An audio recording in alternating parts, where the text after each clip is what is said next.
আসসালামু আলাইকুম, সবাইকে স্বাগতম বিডি বাংলা 24 ইউটিউব চ্যানেলে।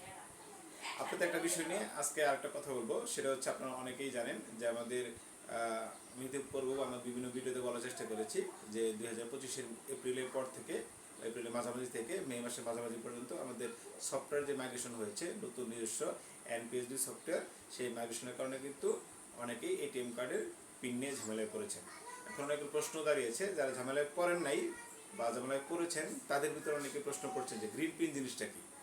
আসলে গ্রিন পিন হচ্ছে, আপনারা জানেন যে আমাদের ইতিপূর্বে যখন এটিএম পিন বা এটিএম কার্ড যখন রিইস্যু করা হতো বা পিনের জন্য রিকোয়েস্ট দেওয়া হতো শাখা থেকে, সেই পিনটা আসতে কিন্তু আপনার প্রায় 1.5 থেকে 2 মাস লাগতো। কিছু ক্ষেত্রে যদি ঢাকার কাছে হয় তাহলে সেটা 1 মাস বা আরও কম সময়ে চলে আসে, কিন্তু দূরের শাখাগুলোতে কিন্তু প্রায় 1.5 থেকে 2 মাস লেগে যেত, যেটা হচ্ছে আমি ব্যাংকার হিসেবেও খুবই লজ্জিত এবং আমাদের সার্ভিসটা এই ক্ষেত্রে খুব ভালো ছিল না। তো এটাই রিভলিউশনের চেঞ্জ নিয়ে আসার জন্য মূলত আমাদের সোনালী ব্যাংক নিজস্ব পেমেন্ট সুইচ চালু করেছেন এবং আমাদের সোনালী ই ওয়ালেট অ্যাপসের মাধ্যমে যে কাজটা 2 মাসে করতে পারতেন, সেটা কিন্তু মাত্র অল্প কয়েক সেকেন্ডে, 5 থেকে 10 সেকেন্ডে আপনি সেই পিনটা হাতে পেয়ে যাচ্ছেন এবং আপনি সেই পিনটা ভুলে গেলেও কোনো সমস্যা নেই, আপনি নতুন করে পিন জেনারেট করতে পারবেন খুব সহজেই। আর গ্রিন প্রিন্ট যে জিনিসটা বললাম, গ্রিন প্রিন্টটা কি, ওই যেটা বললাম আপনার হচ্ছে ইতিপূর্বে আপনি কাগজে প্রিন্ট করে সেই কাগজটা কিন্তু আপনার হাতে আসতো।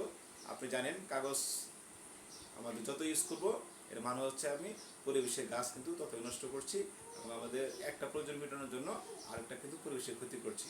কিন্তু এই গ্রিন প্রিন্টটা আপনার হাতে পৌঁছানোর জন্য যে কাগজটা আপনার হাতে আসতো, সেই কাগজটা কিন্তু এখন থেকে আর খরচ হবে না। এর মানে আপনি পরিবেশের কিছুটা হলেও আপনি ক্ষতি কম করছেন। এই জন্য এটা নাম দেওয়া হয়েছে গ্রিন পিন। এটা আমার ধারণা, আমি গ্রিন পিন নিয়ে বিস্তারিত করিনি, কিন্তু আমার কাছে মনে হয় যে এই বিষয়টা হওয়ার কথা আর এটাই যুক্তিযুক্ত। তো আপনারা এই গ্রিন পিনটা ইউজ করার চেষ্টা করবেন। যদি কোনো কারণে আগে যারা ইউজ করতেন যে আপনার এই টেম্পিনটা লিখে রাখতেন বা ই করতেন, এখন আর সেই সমস্যাটা নেই।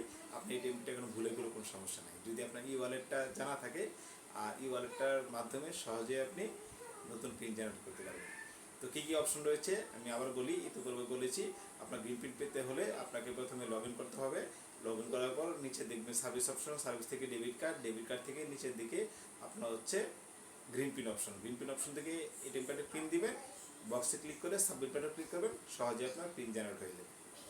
আশা করি এটা আপনার সহজ কাজে লাগবে এবং আপনি সহজেই পিন নিয়ে আর প্রশ্ন জাগবে না। তারপর যদি কোনো প্রশ্ন থাকে তাহলে আপনি আমার কমেন্ট বক্সে প্রশ্ন করতে পারেন। ধন্যবাদ, আসসালামু আলাইকুম।